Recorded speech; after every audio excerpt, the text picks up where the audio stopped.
The failures of diplomacy would produce this task force, failures that began in 1905.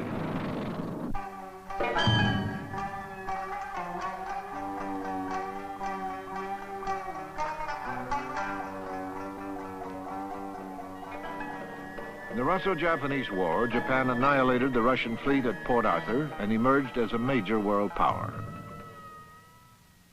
America denied Japan the fruits of victory when President Teddy Roosevelt negotiated the peace treaty. He manipulated the conference to protect American interests in the Far East.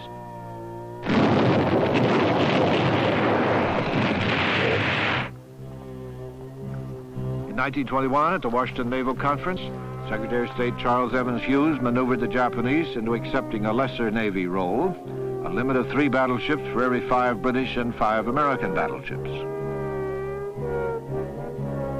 This became known as the 5-5-3 ratio, which angered the young Japanese naval officers. It would later prove a source of frustration in Japan.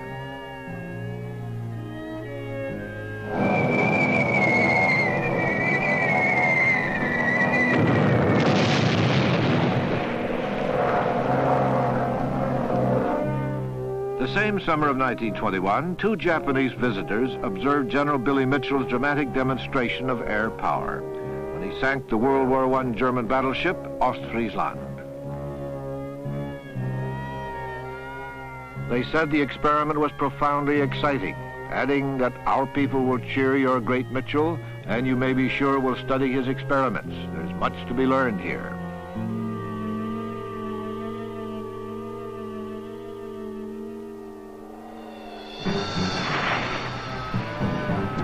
It was ironic that in 1932 and 3, the U.S. Navy held war games off Hawaii to defend Pearl Harbor against a surprise attack.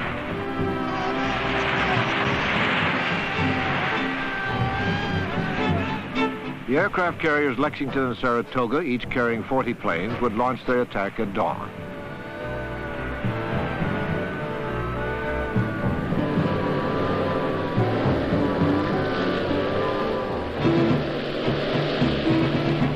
Bombed at Honolulu, the Schofield Army Barracks, the air bases at Luke and Wheeler Field, and the Pearl Harbor Naval Base.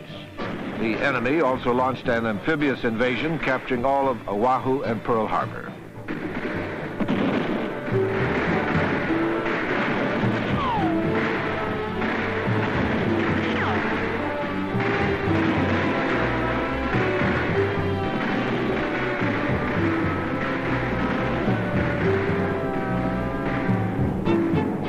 They were only war games, but in 1932, the U.S. Navy proved that a surprise air attack on Pearl Harbor was feasible. On November 26th, the Japanese diplomats Nomura and Kurusu requested an emergency meeting with President Roosevelt. The United States had broken the Japanese diplomatic code, Purple, and knew that time was running out. The Army's brilliant cryptographer, Colonel William Friedman, finally solved the puzzle in September of 1940. From that time on, the U.S. was intercepting and decoding all Japanese diplomatic traffic. Secretary of State Hull knew that Nomura and Kurusu had been told to keep talking, but that, quote, after November 29th, things are automatically going to happen. We had many, many signs in the wind that something was going to happen. We believed that the Japanese were going to do something. What we didn't know was what and when. This is probably fair to say that it was analyzed properly. It didn't provide enough to be conclusive. It was information that was so sensitive and so compartmented in modern parlance that it wasn't used by enough people so that they could put it in context and move to kind of an analytical judgment. The problem was, for the intelligence community at that time, and indeed for historians thereafter, is that it was ambiguous. And there was so much noise among the real facts, it was very difficult for the intelligence analysts to sort it out. So when it really came down to it, we did not have that key sentence which said, we will attack Pearl Harbor on December 7th.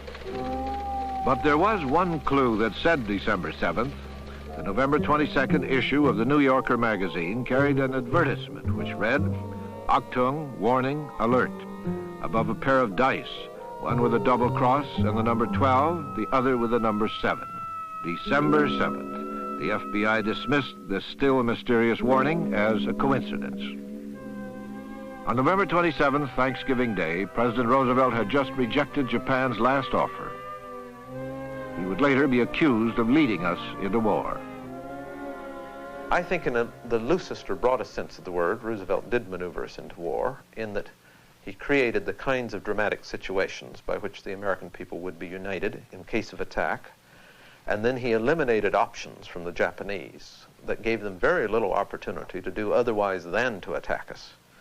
So in that sense, I think it was his intention that we would go to war, and that we would go to war after we'd been attacked.